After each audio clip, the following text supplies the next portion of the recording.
Hi, so we are making a face mask today. I have a little baby's one here, which is for about a year old, and I'm going to use it on my 10-month-old, virtually very similar. And then we have our adult one here. There's two different ways I'm making this one. The fabric is all going to be the same, and it's just the elastic that I'm differing. We used 5-inch elastic lengthwise on each end here, and that fits me pretty well. I would say it's probably a smaller version for this, and then up to a 7-inch lengthwise elastic. That one worked really well for my husband. So 7-inch probably more so for a large, 5-inch maybe if it's a smaller fit woman's face or so. Okay, and this is an adult one still. And then that was the infant one, remember. Okay, and I do have templates for these. So this one real quick for the infants, we've got 5 inches by 4. And then I have a couple different parts marked here, as you can see. And I did actually 3 different pleats here. Okay, so I did 3 right there. Whereas my adult version, it is a 9 by 6, and I marked off 4.5, 3.5, 2.5, and 1.5, and I actually only did 2 pleats. Okay, so going ahead and making it then, let me get these out of the way. So to make it easy, I actually, instead of cutting 2 pieces of fabric, I just did 1 because we're trying to do these in a timely manner. So I did my 9 inches across, and then I actually did 12 inches onward. So I did it pretty easy. I cut them out previously, but I kind of flipped it and then cut it out. And I just did it out of a cereal box. That worked for me. I know some have done it out of cardboard or so. Anything like that works. So then what I'm going to do, this is the right side of my fabric. This is the wrong. It's a little hard to tell, but it is what it is. So I'm putting the right sides together. So I folded it hamburger way. Took from the bottom and folded up. Okay. And moving my machine back, what I'm going to do is I'm going to stitch along the edge all the way down, back stitching at the beginning and the end. And I'm going to do a 1/4 stitch. There's not really a great indicator on my machine where that is. So I do kind of just have to do it by eye and guesstimate it. Right in between this actually is where my 1/4 is. So I'm going to sew that real quick.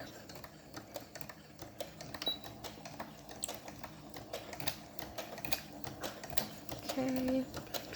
So I made sure that I back stitched. Oop. And then super quick, I'm going to line it back up because it started to get a little bit away from itself. You can pin it, but I'm trying to do this in the most efficient way. So for me, I can just kind of shift it as I go, make sure it looks good. Keep going along my 1/4 seam allowance.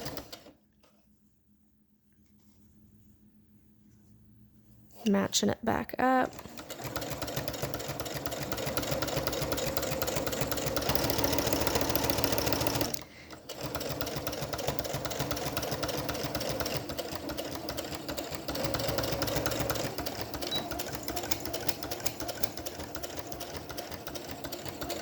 And then I made sure to back stitch. The other thing I forgot to mention is that I also actually have a walking foot on. When I was using the flannel, it's a little bit thicker, so that's why I used the walking foot to make it easier. One thing I just did then too, okay, I have my back stitched edge, but typically what I do is I take that top string, yank on it a little, get a pin real quick. Oop. Trying to find it. Might have better luck on this edge. Yep. So I yank on it a little and I see that there's the loop from the other side. And I actually typically will pull that all the way through. Might have back stitched over it way too much to be able to do this. Oop. Okay, I got it. Alrighty, so I have my 2 strings pulled through on this side then. So what I typically do, just as a precaution also, is I go ahead and I will typically tie those off real quick too. And then I know that It's a kind of a double way of ensuring that it'll be all right. Same with the other side.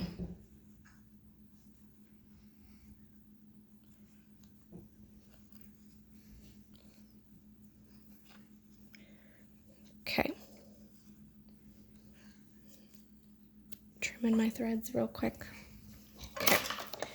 Then the next part, flip it inside out. Okay. So we should be looking at the right side of the fabric then. And then I don't have an iron on me right now. It would be good to do it with an iron, but since I'm trying to do it quick too, time-wise. So what I actually did is I kind of just hand pressed it. So that seam allowance on the inside, I am just pushing it upward, okay? And that's what I'm doing here. That seam allowance is being pushed upward. And then kind of just using my little metal seam gauge to press that down. Obviously it'd be better with a iron, but I'm doing this pretty quick now with limited supplies. So it kind of helps fold it, okay? And then I'm gonna fold right on that line so that our seam is right at the edge. And then I'm just kind of using my seam gauge to just lightly press it down. Sometimes I've even hand pressed it.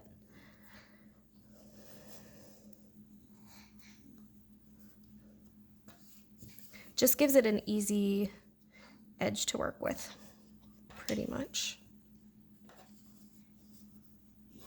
But ironing would be best. Okay, so then the next part I am going to do is with this face mask, we are doing the metal in the bridge of the nose. So I'm going to measure from the end real quick, and I'm going to mark off at 3. Typically, if you have your tailor's chalk, you'd want to use that. I'm just using Crayola currently.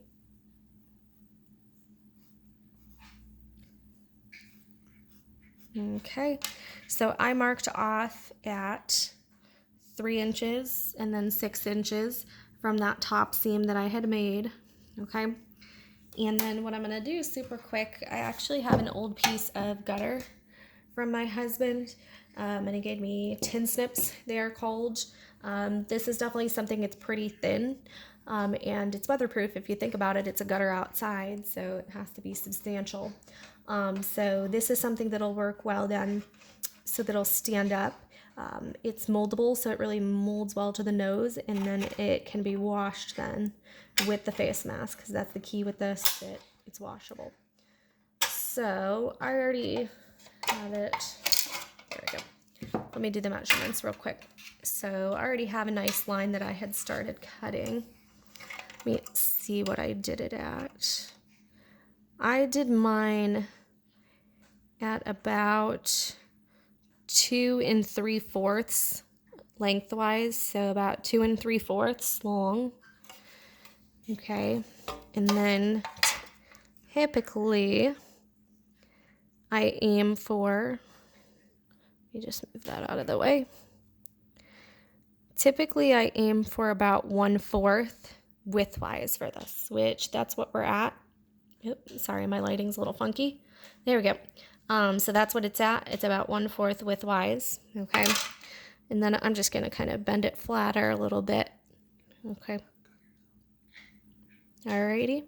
The edges aren't too bad. You'd still want to be careful because it is a little bit sharp, but once it's in that fabric fold too, it should be fine. I haven't had issues with it. So that's going to end up going right in there. So what I'm going to do real quick, I'm going to start to sew downward and then over to the right and then up, okay? So I'm just going to do down and to the side first, and then I'm going to do something else because I'm going to actually put the metal in there, okay? So I'm going to start right at the edge. There we go. And I am going to back stitch again.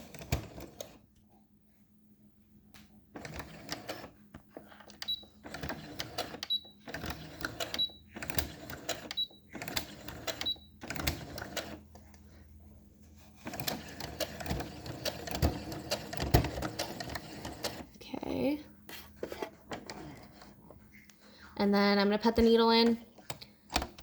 I'm gonna turn it 90 degrees. I'm pretty good with gauging it at this point. Let me just show you this real quick. I'm pretty good at gauging it so far, but these are the stitches that I've made. Oops, sorry guys. These are the stitches that I've made thus far. And sometimes I'll even then kind of gauge it here and say, okay, is it gonna fit? Did I get it exactly? Yes. And let me see what I have that at. I have to use a different part of this seam gauge. So I ended up, sorry guys, I ended up making that about a 3/8 into it. Okay, so I went downward about 3/8, and then I'm gonna start coming this way with it. Okay, sorry guys, I'm having my husband help me with the videotaping. Okay, so then what I'm gonna do is I'm gonna start going all the way down, making sure I maintain that 3/8.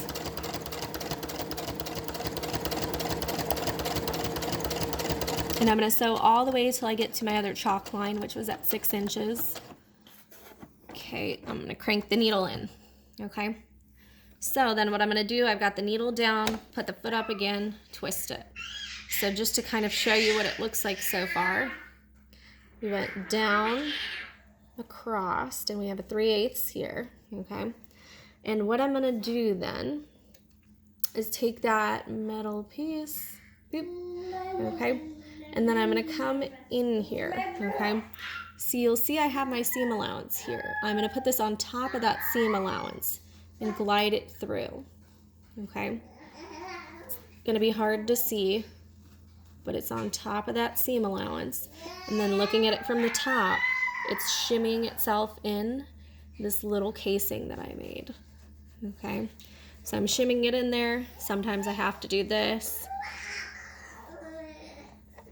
Okay, should be right at the end, but then what I'm gonna do, turn, okay, because we want to finish off that end right here. But what I'm gonna do first is make sure that I have that metal far enough, okay, and it's about right there at the tip of my finger. So then we gave it a good amount of room, okay, so I'm gonna put my presser foot down, okay, and then I'm going to finish sewing there and back stitch.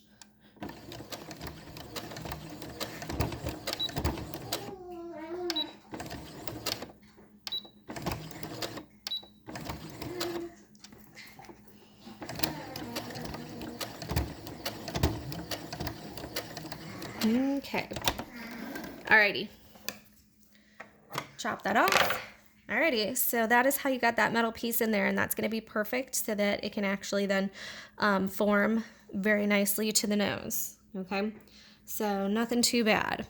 Okay, just going to even it back out again. Okay, and then the only other thing I do, same thing I have been doing, it's just something force of habit. I pull typically on my back side. So the reason I also did what I did with the putting the metal above the seam allowance is because then right here then I would have 3 pieces of fabric that the metal piece is resting on, whereas there's only 1 piece of metal that it's resting on. So I did that kind of as a comfort thing. It's not a huge deal, but I did it as a comfort, so just in case if the metal got a little pokey. Alrighty, so I'm pulling my threads back real quick. Okay, I'm going to tie them off.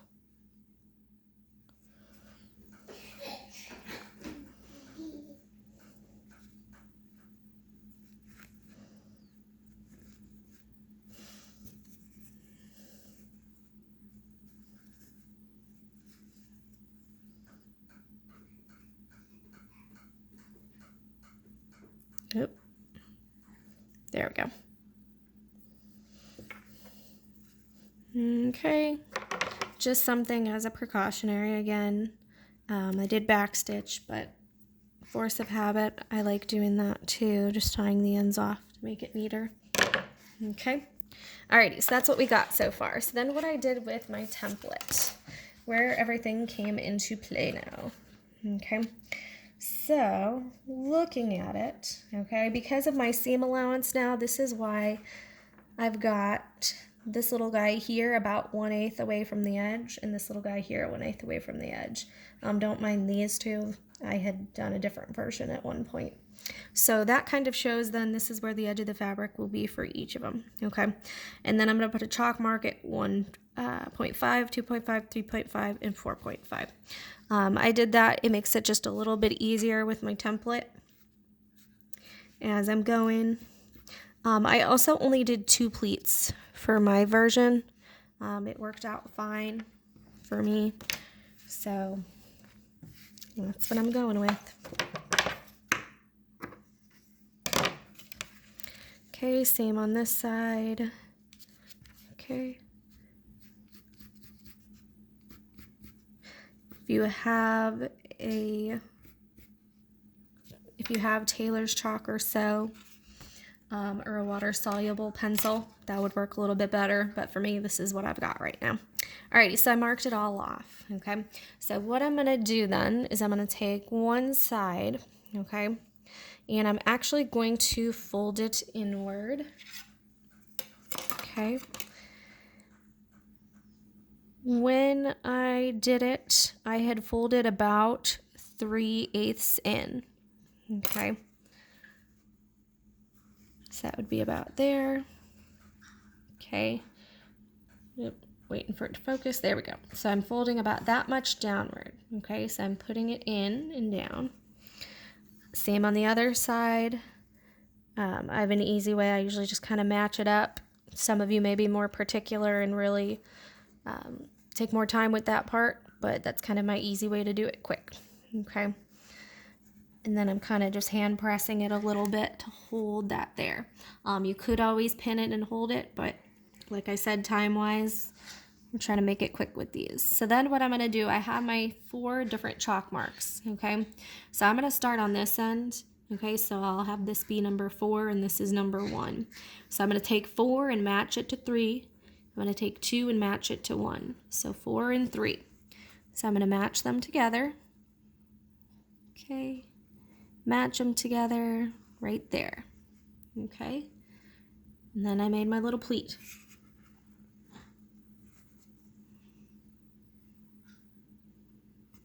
Then I'm just putting a pin in there to hold it, okay?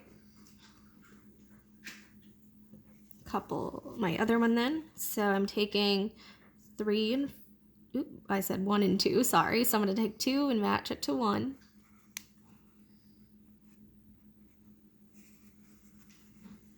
Okay, so that's what it's looking like then. Pin it. Okay, so I got them in there. I'm going to do that to the other side.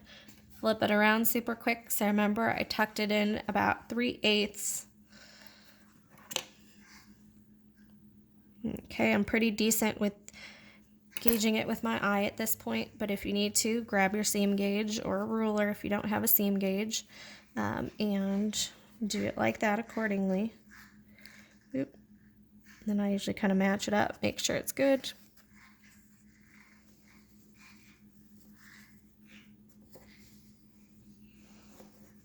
Okay, hand pressing it. Any of the pressing you can do with an iron, but like I said, I'm trying to speed the process up. Okay, so I've got all my little pleats done. So looking at it with these ones, remember, I had those pleats facing downward, okay? So I need to make sure up here, then they're facing downward. So this is 1, 2, 3, 4. So I'm gonna take 1, match it with 2, okay? So 1 is matching up with 2, okay? And then it's facing downward.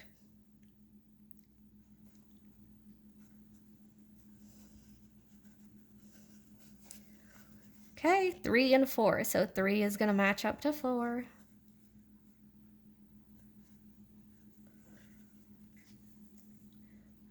Making sure it's facing downward again, which it is. Okay. And then I pinned those there so they can stay. And then just to kind of take a look at what it looks like so far, Okay, another thing I do, just as a quick particular thing, I kind of even line each of these two up to make sure that my pleats are exact. Like, they're actually very off right now looking at that. So I'm actually going to tweak them real quick, just a pinch. Okay, so this side I'm going to tweak a little bit.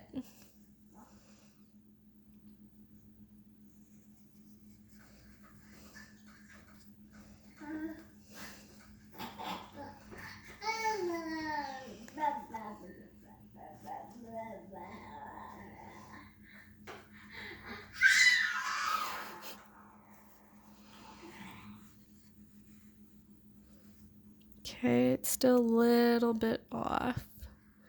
If you have a water-soluble pencil, that's a little bit easier to work with. As you can see, your chalk line's a little nicer. My chalk lines are a little bit thick just because I was using the Crayola.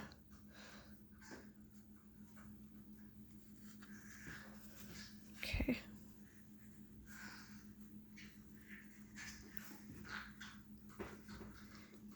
Okay, looks good. Okay, matches up pretty well. My pleats on each side. Okay, so I just do that to really help try to get it exact, and it's something quick I do. I know it probably seems slow right now, me going through this, but it is typically a little bit quicker of a process when I'm not doing it for the camera. Okay, so then what I'm going to do, this one is going to be my small version, so I cut it already for you guys. So it is just, this one was a 1/4 elastic widthwise, okay, and then length, I did it 5 inches. Okay, there's other ideas on there for different things to use, such as like a ribbon or so. I would definitely suggest, if you're doing a ribbon, try to find one that's not like a satin, more so a ribbed ribbon, just so that if people are tying them, then they don't slip and it stays tied. Okay, so what I'm doing then, I can kind of just do it by feel. I'm just putting the elastic in there about 3/8, okay, so right to my edge there. Same thing with this, I can kind of feel it and putting it in there about 3/8. Some people pin it down. I'm just doing this pretty quick. Oop, messed it up. Don't put 2 in. So just the 1. So this one I'm making so that it can go behind the ears. So I'm going to actually, I start by putting it there, and then I'll sew, and then before I get to the end, I'll put that in. But let's say you were going to do the ribbon, or let's say 2 elastics. I did 2 elastics on the infant one. That would be something where you would do exactly as I did here. You'd use 2 different elastics, put them in there about 3/8, and they'd just come off like that, and you could tie these around the head. So that could be like what you do with ribbon or even a bias tape, okay? But for my version, we're not doing that. I'm going to start putting it in here because we're going to go with our machine. We're going to go towards the pleats. We don't want to go against them when we're sewing. So moving my machine back up. The other thing I do, pretty quick, but I take my little nose piece and I bend it here just so that this can all rest to the side of my machine easily. Okay. Alrighty. So then what I did about 1/4 over, because remember my edge in there is at about 3/8, and then my elastic is in there at 3/8. There we go. So I end up doing about a 1/4 seam just to be sure that I sew it on there properly. So I hold it pretty nicely. I'll do 1 or 2 stitches and back stitch. Okay. And then I'll go forward, really holding it that entire time. And then I'll take out that first pin. I'm really holding over here, but I'm also being careful just because with my machine right here, this comes down pretty close and hits. I can usually get 1 finger under it, but I know different machines, it might hit you. So you want to be careful as you're doing this. Still keeping that 1/4. Okay. Taking out that pin.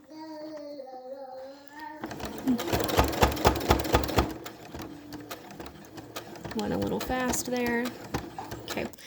Since I'm getting close to the end, what I'm going to do, since back here I've already got this in, I'm going to take this end, okay, make sure it's not twisted so it's flat, and I'm going to tuck it in right here, that 3/8 inward. There we go. Didn't want to open up for a second. Okay, and then I'm just going to hold that there, keep going along. Be very careful. I know I get my fingers pretty close, but you do have to be very mindful.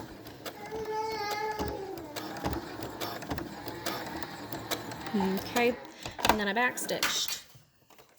Okay, just like I did with that other side, I will end up tying those at the back just to ensure, but that's what that looks like so far for you. Okay, and then I'm going to do the other side. Okay. So sticking my elastic in here, I'm going to start at the top here because I'm going to go with the pleats, the direction of the pleats. Okay, lift it up to get it in there.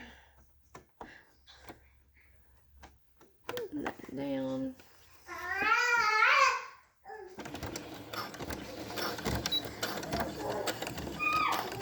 Back stitching.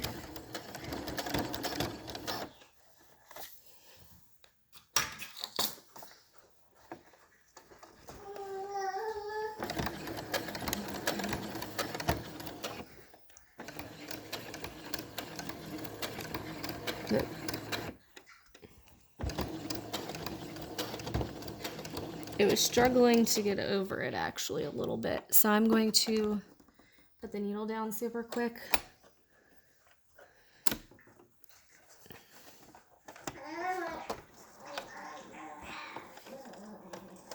Okay, I'm just kind of shifting it. It looks like my walking foot was getting a little bit stuck.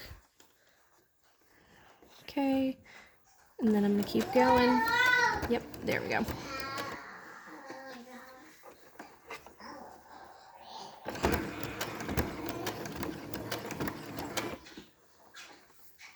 Taking out that needle, straightening the fabric out.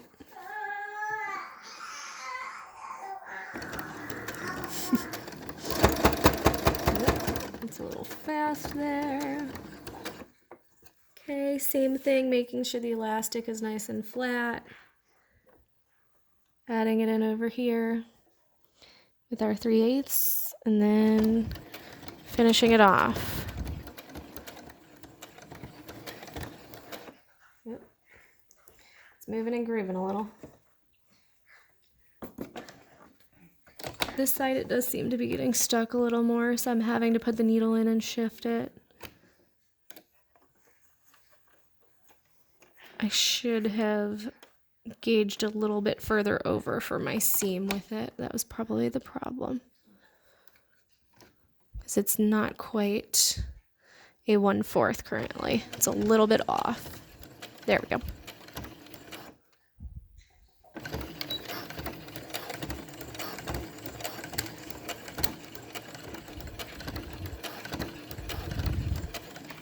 Okay. Alrighty. So that is what it ends up looking like. I would tie those at the back like I did previously. So if you need to see that again, go ahead and you can always rewind in the video. Then I'm just going to kind of tug on them, make sure I got them in there good, which I did, and there you go. You have your finished face mask, okay? And then it ends up fitting right around the nose. It's got room to open up, okay? So that one was, again, our adult one. But this one was, I would consider it probably a small because I used 5 inches for the elastic on each end. But for my husband's, I had to use the 7-inch because he has a larger size face.